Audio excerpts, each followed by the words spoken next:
নমস্কার বন্ধুরা, চলে এসেছি শোনাতে এরপর কি হলো। শোনাচ্ছি শরদিন্দু বন্দ্যোপাধ্যায়ের রচনা ঐতিহাসিক কাহিনী সমগ্র থেকে তুমি সন্ধ্যার মেঘ, পর্ব ১৩। রাজপুরীর সিংহদ্বার হইতে স্বয়ংবর সভার কদলীস্তম্ভ শোভিত প্রধান প্রবেশপথ যদিও মাত্র এক রজ্জু দূরে, তথাপি রাজকন্যা চতুর্দোলায় আরোহণ করিয়া স্বয়ংবর সভায় আসিলেন। যাহা চিরাচরিত রীতি তাহা পালন করিতেই হইবে। একদল সখী চতুর্দোলার অগ্রে ও পশ্চাতে লাজাঞ্জলি বর্ষণ করিতে করিতে আসিল। শঙ্খধ্বনি ও উলুধ্বনিতে আকাশ পূর্ণ হইল। রাজকুমারী সভাদ্বারে চতুর্দোলা হইতে অবতরণ করিলেন। যেন মেঘলোক হতে হিরণ্ময়ী বিদ্যুৎলতা নামিয়া আসিল। রাজা লক্ষ্মীকর্ণ কন্যার বাহু ধরিয়া সভা মধ্যে লইয়া গেলেন। জাতবর্মা, রাজপুরোহিত ও ভট্ট প্রভৃতি সঙ্গে রহিলেন। রাজগণ এযাবৎ শ্লথভাবে অবস্থান করিতেছিলেন। যৌবনশ্রীর আবির্ভাবে জ্যাবদ্ধ ধনুর ন্যায় টান হইয়া বসিলেন। তাহাদের স্নায়ুতন্ত্র যেন টঙ্কার দিয়া উঠিল। তাহাদের সম্মিলিত চক্ষু এক ঝাঁক তীরের মতো যৌবনশ্রীর উপর গিয়া পড়িল। সভার অপর প্রান্তে নাগরিক বৃন্দের মধ্যেও সাড়া পড়িয়া গিয়াছিল। তাহারা সারসের ন্যায় গলা উঁচু করিয়া এক দৃষ্টে রাজকুমারীকে নিরীক্ষণ করিতে লাগিলেন। একটি অস্ফুট হর্ষগুঞ্জন তাহাদের মধ্য হইতে উত্থিত হইল। লক্ষ্মীকর্ণ এতক্ষণে কন্যাকে লইয়া রাজমণ্ডপের শ্রেণীর পুরোভাগে আসিয়া দাঁড়াইয়াছেন। তিনি পুরোহিতকে ইঙ্গিত করিলেন। পুরোহিত সম্মুখে আসিয়া গম্ভীর কণ্ঠে মন্ত্রোচ্চারণ পূর্বক স্বস্তি সূচন করিলেন। তারপর রাজার ইঙ্গিতে সম্মুখে আসিলেন ভট্ট। সে সময় প্রত্যেক রাজার একজন করিয়া ভাট থাকিত। ভাটেরা ছিল রাজাদের বাক্প্রতিভূ। সদসী বাক্পটুতা সকল রাজার ছিল না। ভাটেরা রাজার বক্তব্য নিপুণভাবে প্রকাশ করিত। লক্ষ্মীকর্ণের ভাট একজন সৌম্যকান্তি প্রৌঢ় ব্রাহ্মণ। মুণ্ডিত শীর্ষে সুপুষ্ট শিখা, স্কন্ধে উপবিত, অধরে একটু সরস হাস্য। ভাট মহাশয় প্রথমে রাজাদের সম্বোধন করিয়া রাজকুমারীর পরিচয় দিলেন। তারপর বংশগরিমা কীর্তন করিলেন। তারপর রাজকুমারীকে সম্বোধন করিয়া একে একে রাজাদের পরিচয় দিলেন। পরিশেষে মুখের একটু চটুল ভঙ্গি করিয়া বলিলেন, রাজনন্দিনী, সকল রাজা ও রাজপুত্রের গৌরব গরিমার কথা তোমাকে শুনিয়েছি। কেবল একটি রাজপুত্রের কথা এখনো বলা হয়নি। ওই যে আবরণের অন্তরালে মণ্ডপটি প্রচ্ছন্ন রয়েছে, ওতে বিরাজ করছেন মগধের যুবরাজ পরম শ্রীমন্ত বিগ্রহপাল। যৌবনশ্রী অবিচলিত মুখে নির্দিষ্ট মণ্ডপের দিকে চাহিলেন। রাজারা একসঙ্গে সেই দিকে ঘাড় ফিরাইলেন। মণ্ডপের আবরণ ধীরে ধীরে সরিয়া যাইতেছে। রাজারা দেখিলেন মণ্ডপের মধ্যে বসিয়া আছে এক নরাকৃতি মর্কট মূর্তি। তাহার সর্বাঙ্গ দীর্ঘ কপিশ লোমে আবৃত, কিন্তু মুখখানা সম্পূর্ণ বানরাকৃতি নয়। যাহারা বিগ্রহপালকে পূর্বে দেখিয়াছেন তাহাদের চিনিতে কষ্ট হইল না। মূর্তির মুখের সহিত মগধের যুবরাজের যথেষ্ট সাদৃশ্য আছে। রাজারা এই উপাদেয় রসিকতা প্রাণ ভরিয়া উপভোগ করিলেন। কর্ণাটের বিক্রমাদিত্যের কঠোর অধরে একটু বক্র হাসি দেখা দিল। অন্য সকলে অট্টহাস্য করিয়া আকাশ বিদীর্ণ করিলেন। অতঃপর রাজকীয় হর্ষোল্লাস প্রশমিত হইলে সভার মূল ক্রিয়া আরম্ভ হইল। রাজকন্যা পতিবরণে অগ্রসর হইলেন। আগে আগে চলিলেন ভট্ট, তাহার পিছনে যৌবনশ্রী। যৌবনশ্রীর পশ্চাতে হেমস্থলিতে বরমাল্য লইয়া এক সখী, তারপর নানা উপচার বহন করিয়া অন্যান্য সখীরা। মহাকবি কালিদাস রঘুবংশের ষষ্ঠ স্বর্গে স্বয়ংবরের যে বর্ণনা রাখিয়া গিয়াছেন, তাহার পর স্বয়ংবরের বর্ণনা লিখিতে যাওয়া ঘোর ধৃষ্টতা। তবু কালিদাস যে সময় লিখিয়াছিলেন তাহার পর কয়েক শতাব্দী কাটিয়া গিয়াছে। রীতি নীতি আচারের কিছু পরিবর্তন ঘটিয়াছে। কালিদাসের কালে পরিচারিকা স্বয়ংবর কন্যার সঙ্গে থাকিয়া রাজাদের পরিচয় দিত। অধুনা ভট্ট সেই কাজ করিতেছেন, কিন্তু মোটের ওপর আচার অনুষ্ঠান প্রায় একই প্রকার আছে। তাই যাহারা ইন্দুমতীর স্বয়ংবর পড়িয়াছেন তাহাদের কাছে স্বয়ংবর সভার ক্রিয়াকলাপের বিস্তারিত বর্ণনা নিষ্প্রয়োজন। লক্ষ্মীকর্ণ, জাতবর্মা প্রভৃতি দাঁড়াইয়া রইলেন। ভট্ট মহাশয় এক রাজার মণ্ডপ হইতে অন্য রাজার মণ্ডপের দিকে যৌবনশ্রীকে লইয়া চলিলেন। এবার রাজাদের পূর্ণ পরিচয় না দিয়া কেবল নামধামের উল্লেখ করিলেন। ক্ষণেক দাঁড়াইয়া যৌবনশ্রী পানে তাকাইলেন, তারপর আবার অগ্রসর হইলেন। যে রাজা পেছনে পড়িলেন তাহার মুখ অন্ধকার হইয়া গেল। যিনি সম্মুখে আছেন তাহার মুখ এখনো উজ্জ্বল হইয়া আছে। অন্ধকার রাত্রে কেহ যেন দ্বীপ হস্তে রাজপথ দিয়া চলিয়াছে। সম্মুখে আলো আর পিছনে অন্ধকার। এইরূপে কয়েকটি রাজমণ্ডপ অতিক্রম করা হইল। কর্ণাট কুমার বিক্রমাদিত্য ও আরো কয়েকজন রাজার মণ্ডপ এখনো বাকি আছে। যৌবনশ্রী বিগ্রহপালের মণ্ডপ সম্মুখে উপনীত হইলেন। নাগরিক সংঘের মধ্য হইতে একটি গুঞ্জন উত্থিত হইয়াই শান্ত হইল।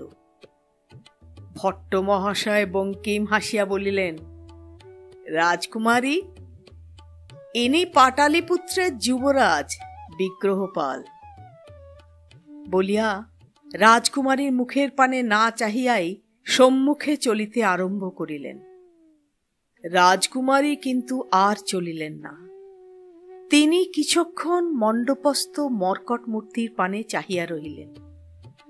তারপর প্রধানা সখীর দিকে ফিরিয়া স্থলি হইতে বরমাল্য তুলিয়া লইলেন। সভায় যেটুকু শব্দ ছিল তাহাও একেবারে নিস্তব্ধ হইয়া গেল। ভট্ট থমকাইয়া পিছু ফিরিলেন। দূরে সভায় দ্বার মুখে মহারাজ লক্ষ্মীকর্ণের বিরাট দেহ অকস্মাৎ কঠিন হইয়া উঠিল। তিনি চক্ষু কুঞ্চিত করিয়া চাহিলেন।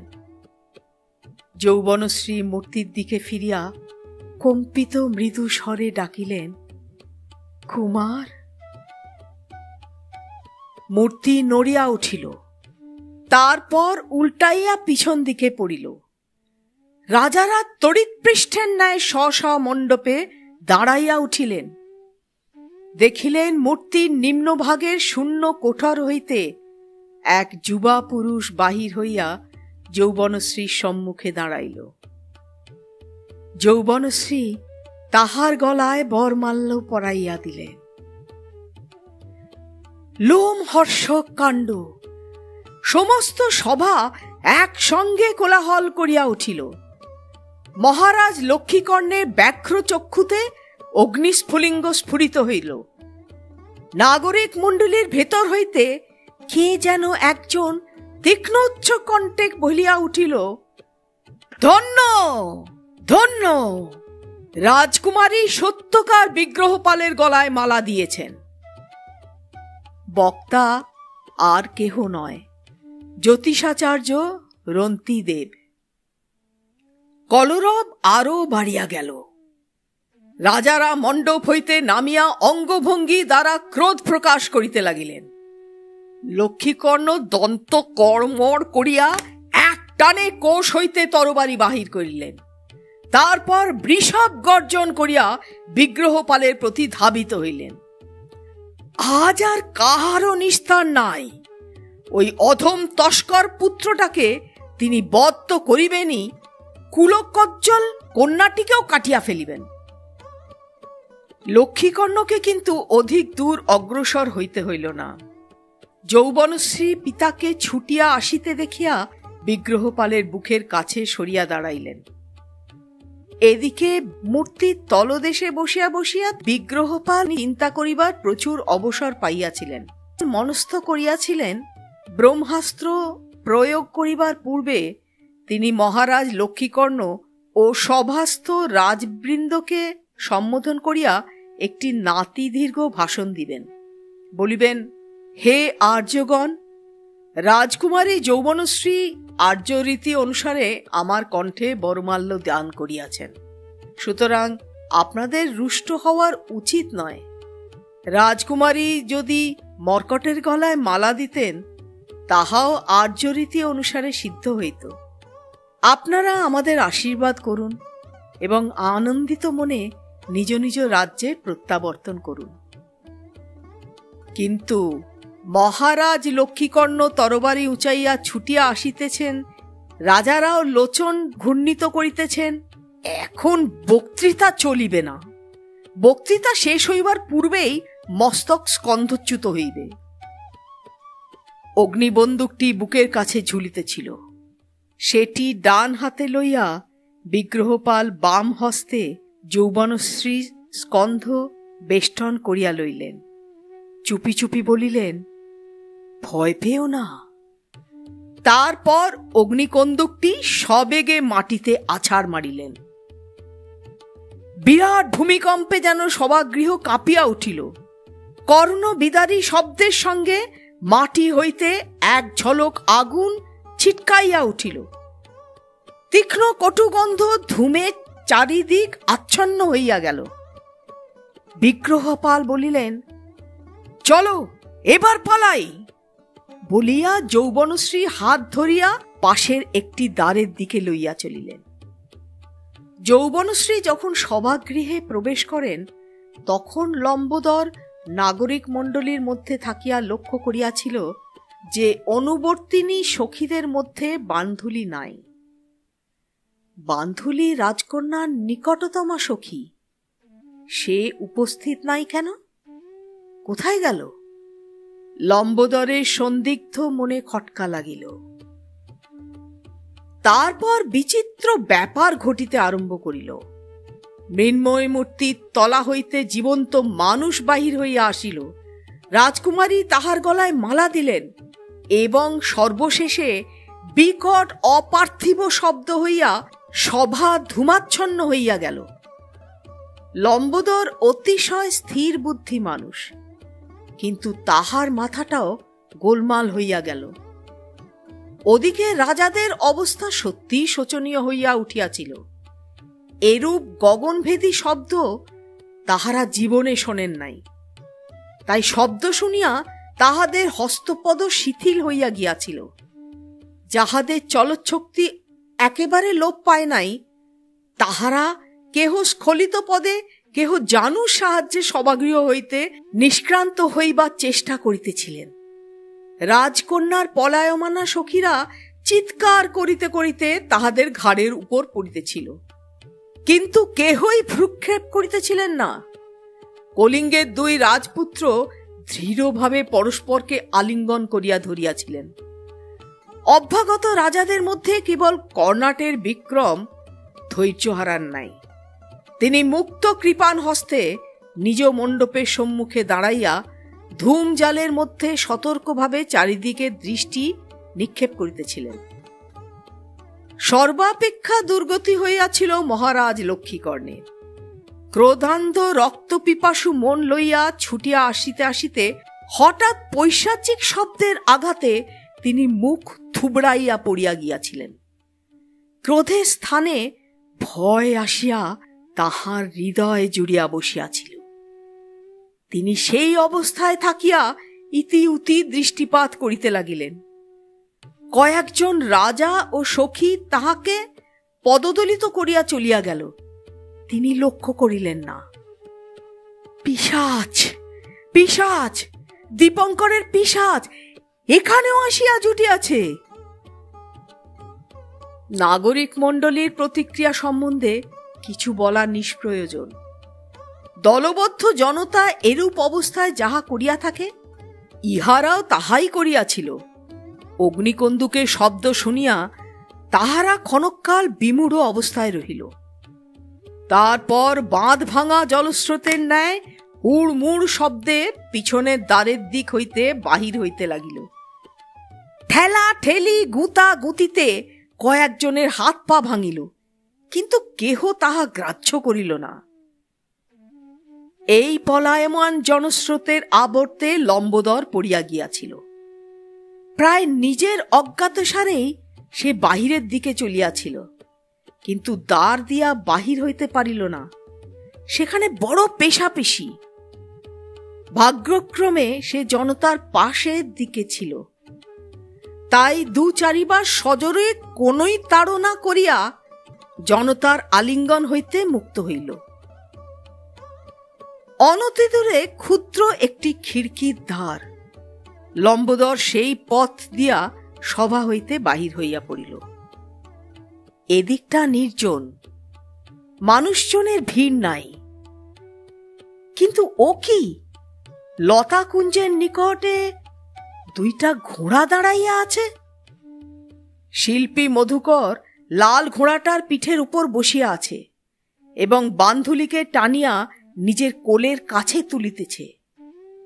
বান্ধুলি তিল মাত্র আপত্তি করিতেছে না, বরং সেও ঘোড়ায় চড়বার জন্য বিশেষ আগ্রহশীলা। পাগলের মতো চিৎকার করিয়া লম্বোদর সেই দিকে ছুটিল। তাহার চিৎকারে অনঙ্গ ও বান্ধুলি দুজনেই ঘাড় ফিরাইল। দেখিল লম্বোদর তাহাদের দিকে ধাবিত হইয়া আসিতেছে। ইত্যাবসরে বান্ধুলি ঘোড়ার পিঠে উঠিয়া বসিয়াছে। সে অনঙ্গের গলা জড়াইয়া ধরিল। অনঙ্গ ঘোড়া নিতম্বে কষাঘাত করিল। ঘোড়াটা হরিণের মতো লাফ দিয়া নিমেষের মধ্যে অন্তর্হিত হইল। লম্বোদর দাঁড়াইয়া পড়িল। ঘোড়ার পিছনে ছুটিয়া সে পলাতকদের ধরিতে পারিবে না, এ জ্ঞান তাহার ছিল। সে বিমূঢ় চক্ষু ফিরাইয়া দ্বিতীয় অশ্বটার দিকে চাহিল। শ্বেতবর্ণ অশ্ব পাথরের মূর্তির ন্যায় দাঁড়াইয়া আছে। কাহার ঘোড়া এখানে দাঁড়াইয়া আছে কেন? যাহার ঘোড়াই হোক, ইহার পিঠে চড়িয়া পলাতকদের তাড়া করিলে ধরা যাইবে কি? ধরিলেও আটকাইয়া রাখা যাইবে কি? পিছনের শব্দ শুনিয়া লম্বোদর চকিতে ফিরিল। স্বয়ংবর সভার পাশের একটি দ্বার দিয়া যৌবনশ্রী বাহির হইয়া আসিলেন। তাহার সঙ্গে সেই যুবক যাহার গলায় তিনি মালা দিয়াছিলেন, বিগ্রহপাল। দুইজন হাত ধরাধরি করিয়া প্রায় দৌড়াইতে দৌড়াইতে এই দিকে আসিতেছেন।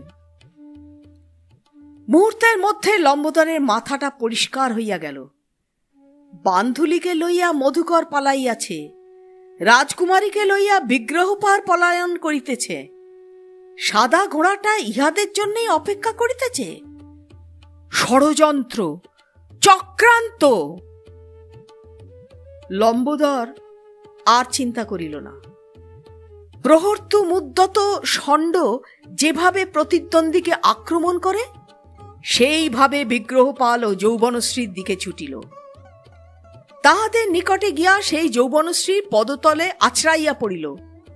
দুই বাহু দিয়ে সবলে তাহার পদদ্বয় জড়াইয়া ধরিয়া রাসভনিন্দিত কণ্ঠে চিৎকার করিতে লাগিল, ধরো ধরো, শীঘ্র এসো, পালাচ্ছে পালাচ্ছে।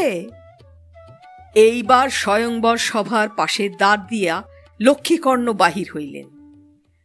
এতক্ষণে তাহার পিশাচ ভয় কাটিয়াছে। তাহার পিছনে আরো কয়েকজন রাজাও আছে, সকলের হস্তে তরবারি। পৈশাচিক শব্দের পুনরাবৃত্তি হইল না দেখিয়া তাহাদের ক্ষাত্র তেজ আবার মাথা তুলিয়াছে। যৌবনশ্রী ও বিগ্রহপালকে দেখিয়া তাহারা রই রই শব্দে সেই দিকে ধাবিত হইলেন। যৌবনশ্রী তাহাদের দেখিয়া ভয়ার্থ কণ্ঠে বলিলেন, কুমার, তুমি যাও, আর এখানে থেকো না, ওরা তোমাকে হত্যা করবে। বিগ্রহ বলিলেন, আর আর তুমি? আমার যা হবার হবে, তুমি যাও। না, আমি যাব না। যৌবনশ্রী ব্যাকুল স্বরে বলিলেন, কুমার, আমার কথা শোনো, পিতা আমাকে হত্যা করবেন না। আমি তোমার জন্য প্রতীক্ষা করে থাকব। তুমি আবার এসে আমাকে সঙ্গে নিয়ে যেও। বিগ্রহপাল সম্মত হইলেন। নিরস্ত্র অবস্থায় সপ্তরথী বেষ্টিত হইয়া মৃত্যুবরণ করা মূঢ়তা। লক্ষ্মীকর্ণ ও রাজার দল তখন কাছে আসিয়া পড়িয়াছেন।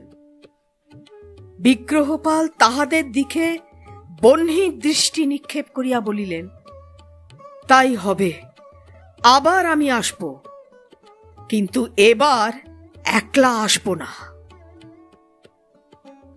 যৌবনশ্রী হাত ছাড়িয়া দিয়া তিনি ছুটিয়া দিব্যজ্যোতির পাশে গেলেন। তারপর এক লাফে তাহার পিঠে উঠিয়া বসিলেন। দিব্যজ্যোতি বিদ্যুৎ চমকের ন্যায় দৃষ্টি বহির্ভূত হইয়া গেল। শিকার হাতছাড়া হইয়া গেল দেখিয়া লক্ষ্মীকর্ণ ব্যর্থ ক্রোধে হুঙ্কার ছাড়িলেন। তারপর পাকশাট খাইয়া কন্যার দিকে ফিরিলেন। জ্বলন্ত চক্ষে বলিলেন, কুলকলঙ্কিনী, তোর মনে এই ছিল? বংশের মুখের কালি দিলি? আজ তোকে কেটেই ফেলব। তিনি তরবারি তুলিলেন, কিন্তু কাটা হইল না। রাজারা নিবারণ করিলেন। নিন্দা কলঙ্ক যাহা হইবার তাহা হইয়াছে। শুধু লক্ষ্মীকর্ণের নয়, নিমন্ত্রিত রাজাদেরও। নারী হত্যা করিলে তাহার মাত্রা কমিবে না। যৌবনশ্রী মুখে রাগ, দেশ, লজ্জা, ভয় কিছুই নাই। তিনি মুকুলিত নেত্রে দাঁড়াইয়া আছেন। লম্বোদর এতক্ষণে কর্তব্যকর্ম সুচারুরূপে সম্পন্ন করিয়া উঠিয়া দাঁড়াইল, কিন্তু তাহার পানে কেহ ফিরিয়া চাহিল না। তাহার প্রয়োজন শেষ হইয়াছে। সে অলক্ষিতে পেছনে সরিয়া গেল। অতঃপর রাজারা একজোট হইয়া লক্ষ্মীকর্ণকে ভর্ৎসনা করিলেন। তাহারা কিছু আর বলিতে বাকি রাখিলেন না। বিশেষত কর্ণাট কুমার বিক্রমের রসনার ধার তাহার অসিত ধারের অপেক্ষা কোনো গুণেও কম নয়। তিনি বাছা বাছা কটুবাক্য ও ধিক্কার লক্ষ্মীকর্ণের শিরে বর্ষণ করিলেন। বলিলেন, তুমি নির্লজ্জ ও নির্বোধ। যেমন তোমার হস্তির মতো আকার, তেমনি হস্তি মূর্খ তুমি। যাহার কন্যা গুপ্ত প্রেমে লিপ্ত, সে স্বয়ংবর সভা আহ্বান করে কোন লজ্জায়? যে নিজের অবরোধের উপর দৃষ্টি রাখতে পারে না, সে রাজ্য শাসন করিতে চায় কোন স্পর্ধায়, ইত্যাদি ইত্যাদি। অন্য রাজারা সঙ্গে সঙ্গে ঘৃতাহুতি দিলেন। মহারাজ লক্ষ্মীকর্ণ বক্ষে তুষানল জ্বালিয়া সব শুনিলেন। রাজারা হৃদয়ভার লাঘব করিয়া প্রস্থান করিবার পর লক্ষ্মীকর্ণ বজ্রমুষ্টিতে কন্যার হাত ধরিয়া তাহাকে রাজপুরীতে লইয়া চলিলেন। এদিকে অনঙ্গ ও বান্ধুলিকে পিঠে লইয়া রহিতাশ্ব বায়ুবেগে নগর পার হইয়া গেল। ক্ষুরধ্বনিতে সচকিত নগরের পথচারীরা অদ্ভুত দৃশ্য দেখিল। এক ঘোড়ার পিঠে যুগল মূর্তি। তাহারা নানাবিধ জল্পনা করিল। এরূপ দৃশ্য পূর্বে এ নগরে দেখা যায় নাই। কালে কালে এসব কি হইতেছে? কলি, ঘোর কলি। নগর অতিক্রম করিয়া রহিতাশ্ব যখন সোন ঘাটের পথ ধরিল, তখনও অনঙ্গ তাহার গতি শ্লথ করিল না। কেবল মাঝে মাঝে ঘাড় ফিরাইয়া দেখিতে লাগিল বিগ্রহ যৌবনশ্রীকে লইয়া আসিতেছে কিনা। এ পর্যন্ত সমস্ত ব্যাপারটাই পরিকল্পিত পথে চলিয়াছে। অগ্নিকন্দুক ফাটিয়াছে। সভায় বিষম গণ্ডগোলের মধ্যে বিগ্রহ যৌবনশ্রীকে লইয়া নিশ্চয় পলায়ন করিতে পারিবে। কিন্তু লম্বোদরটা হঠাৎ কোথা হইতে আসিয়া জুটিল? সে কোনো প্রকার বিঘ্ন করিবে না তো? না, বিগ্রহকে লম্বোদর ঠেকাইতেই পারিবে না। তবু অনঙ্গ মনে মনে একটু অস্বাচ্ছন্দ্য অনুভব করিতে লাগিল। রহিতাশ্ব ছুটিয়া চলিয়াছে। নির্জন অশ্বচ্ছাদিত পথে তাহার ক্ষুরধ্বনি প্রতিধ্বনিত হইতেছে। বান্ধুলি অনঙ্গের বুকের উপর ছিন্নমূল লতার মতো পড়িয়া আছে। তাহার মুদিত অক্ষিপল্লব অল্প অল্প স্ফুরিত হইতেছে। মুখ রক্তহীন। অনঙ্গ তাহার পানে দৃষ্টি নামাইয়া হাসি মুখে ডাকিল, বান্ধুলি। বান্ধুলির চোখ দুটি খুলিয়া গেল। অনঙ্গের মুখের হাসি দেখিয়া তাহার অধরেও একটু হাসি ফুটি ফুটি করিল, কিন্তু ফুটিল না। অধর একটু কাঁপিল মাত্র। সে আবার চক্ষু মুদিত করিল। তাহার বাম বাহু আরো দৃঢ়ভাবে অনঙ্গের কণ্ঠ জড়াইয়া ধরিল। অনঙ্গ তাহার কানের উপর মুখ রাখিয়া বলিল, তোমার এখনো ভয় করছে? আমার মনে হচ্ছে পক্ষীরাজে চড়ে স্বর্গে যাচ্ছি। সোনের ঘাটে বণিকের নৌকা নাই, লোকজন নাই, কিন্তু গরুর তাহার দলবল লইয়া উপস্থিত আছে। নৌকা পাড়ি দিবার জন্য প্রস্তুত। অনঙ্গ বান্ধুলিকে ঘোড়া হইতে নামাইয়া নৌকায় তুলিল। তাহাকে রইঘরে বসাইয়া বাহিরে আসিল। বিগ্রহপালের এখনো দেখা নাই। এত দেরি হইতেছে কেন? এদিক ওদিক চাহিয়া অনঙ্গ দেখিল জাত বর্মার নৌকা অদূরে বাঁধা রহিয়াছে, কিন্তু তাহাতে দাঁড়ি মাঝি কেহ নাই। নৌকা শূন্য। অনঙ্গ গরুরকে জিজ্ঞাসা করিল, ও নৌকার লোকজন গেল কোথায়? গরুর বলিল, আজ্ঞা, ওরা স্বয়ংবর দেখতে নগরে গিয়েছে। কেউ নেই? না, আমাদের বলে গেছে ওদের নৌকার উপর যেন দৃষ্টি রাখি। অনঙ্গ চিন্তা করিল, লক্ষ্মীকর্ণ নিশ্চয়ই তাড়া করিবে, ছাড়িবে না। ঘাটে আসিয়া যে নৌকা পাইবে তাহাতেই চড়িয়া তাড়া করিবে। জাত বর্মার নৌকায় এখন নাবিক নাই বটে, কিন্তু তাহারা শীঘ্র ফিরিয়া আসিতে পারে। তখন জাত বর্মার নৌকায় চড়িয়া লক্ষ্মীকর্ণ পশ্চাৎধাবন করিবে। অতএব জাত বর্মার নৌকাটিকে বানচাল করিয়া দেওয়া প্রয়োজন। অনঙ্গ গরুরকে বলিল, তুমি লোকজন নিয়ে ও নৌকায় যাও।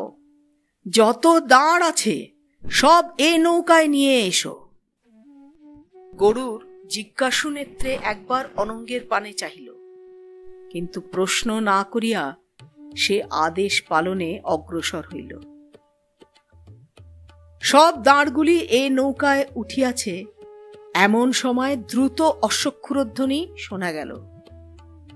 অনঙ্গ নৌকা হইতে লাফাইয়া তীরে নামিল। দিব্যজ্যোতির পিঠে বিগ্রহপাল আসিতেছেন। কিন্তু যৌবনশ্রী যৌবনশ্রী কোথায়?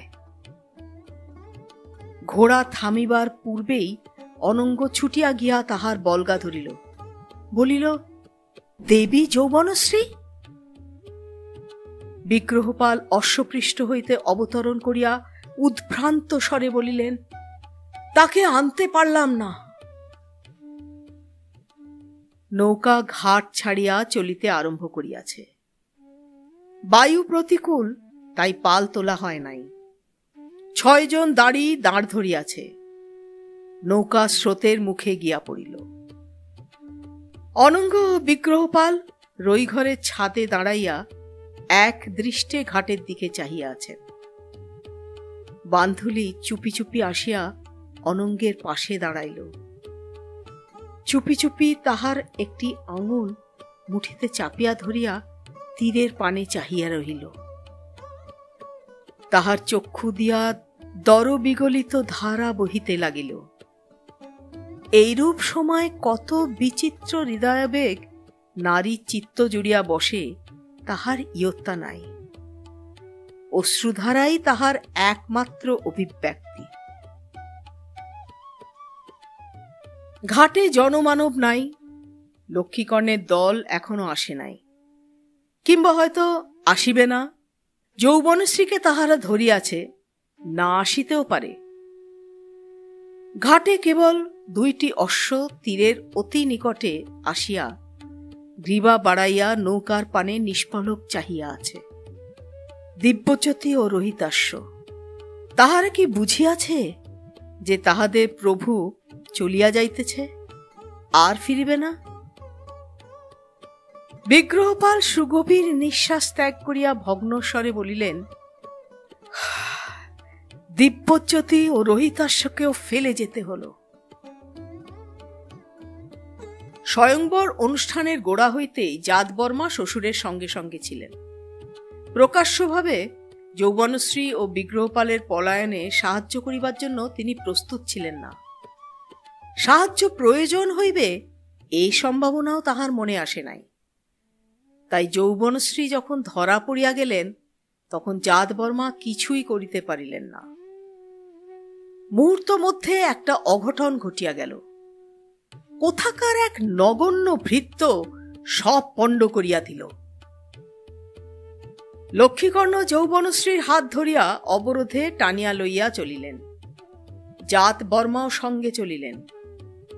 শ্বশুরের প্রতি তাহার মন কোনো কালেই প্রসন্ন ছিল না, এখন আরো বিরূপ হইয়া উঠিয়াছে। তবুও শ্বশুর গৃহে শ্বশুরের সহিত কলহ বাঞ্ছনীয় নয়। তিনি যথাসাধ্য শান্ত স্বরে বলিলেন, মহাশয়, এ আপনার অনুচিত। কন্যা যার গলায় সর্বসমক্ষে বরমাল্য দিয়েছে তাকে আপনার গ্রহণ করা উচিত ছিল, নইলে স্বয়ংবরের সার্থকতা কি? লক্ষ্মীকর্ণের চক্ষু দেখিয়া মনে হইল এখনই চক্ষু ফাটিয়া রক্ত বাহির হইবে। তিনি সেই চক্ষু জামাতার দিকে ফিরাইয়া গলার মধ্যে একটি গূঢ় শব্দ করিলেন, ষড়যন্ত্র, চক্রান্ত, সবাই বিশ্বাসঘাতক।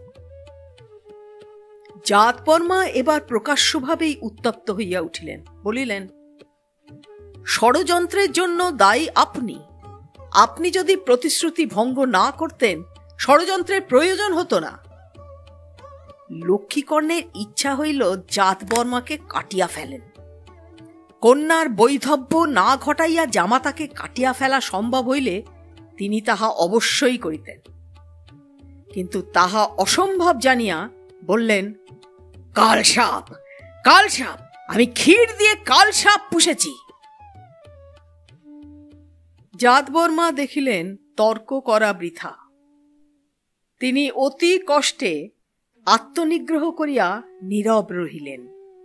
মনস্থ করিলেন অবিলম্বে পত্নীকে নিয়ে পাপপুরী ত্যাগ করিবেন।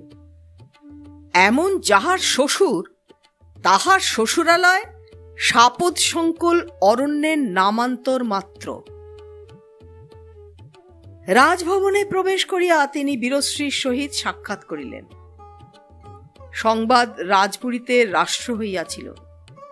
বীরশ্রী সজল শঙ্কিত চক্ষে স্বামীর পানে চাহিলেন। জাতবর্মা বলিলেন, চলো বীরা, দেশে ফিরে যাই, এখানে আর নয়, যথেষ্ট হয়েছে। বীরশ্রী কাছে সরিয়া আসিয়া বাষ্পরুদ্ধ স্বরে বলিলেন, যৌবনা কোথায়?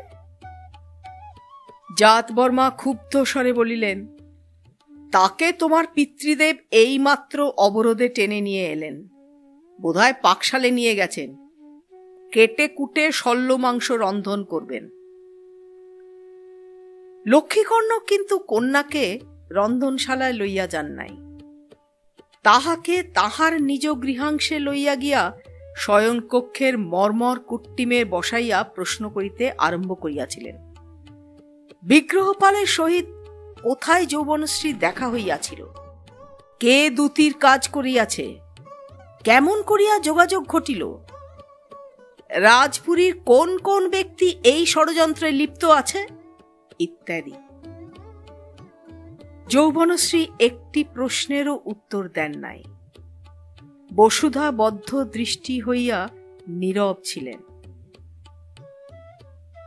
উত্তর না পাইয়া লক্ষ্মীকর্ণ খুব খানিকটা দাপাদাপি করিয়া শেষে বলিলেন, বিশ্বাসঘাতিনী, তুই যেমন রাজাদের সমক্ষে আমাকে অপদস্থ করলি, আমিও তেমনি তোকে শাস্তি দেব।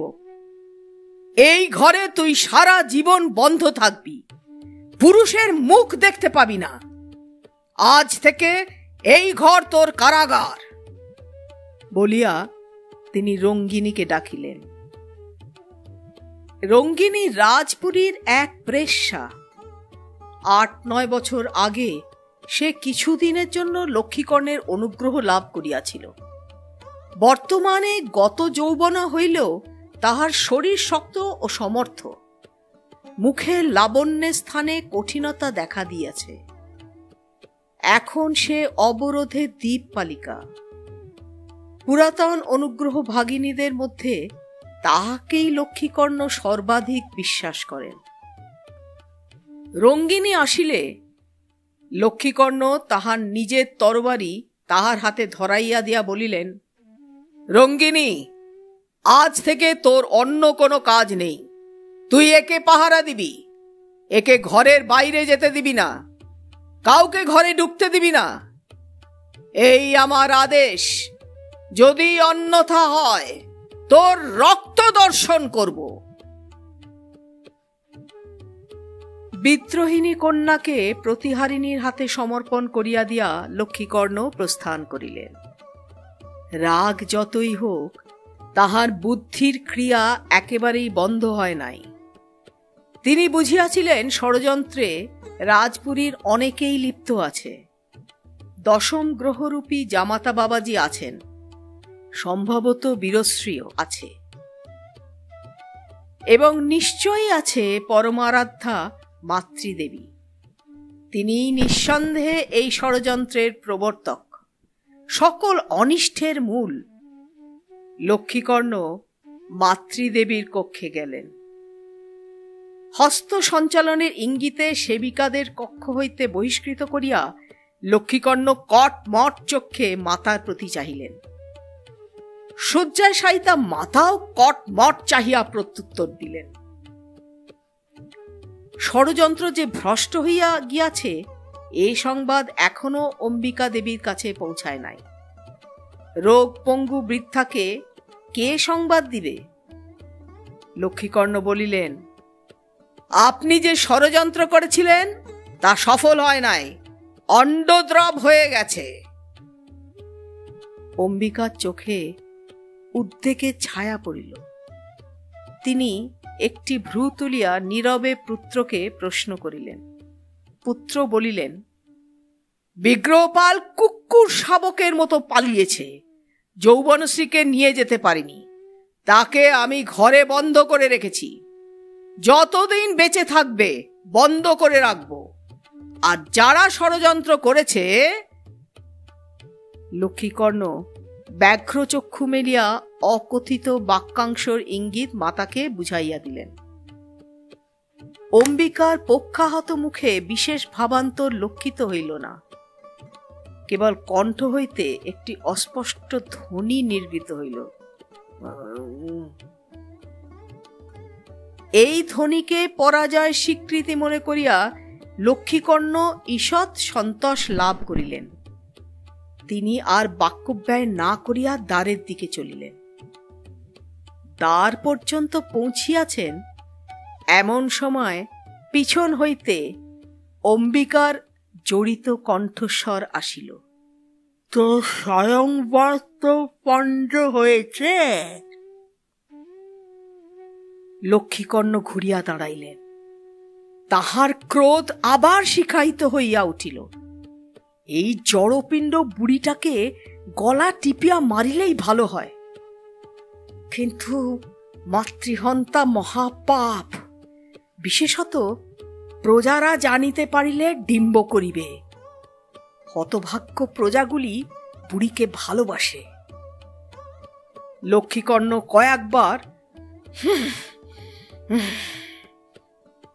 উত্তপ্ত দীর্ঘ নিঃশ্বাস মোচন করিয়া অনিচ্ছা ভরে প্রস্থান করিলেন। এরপর 14 পর্বে।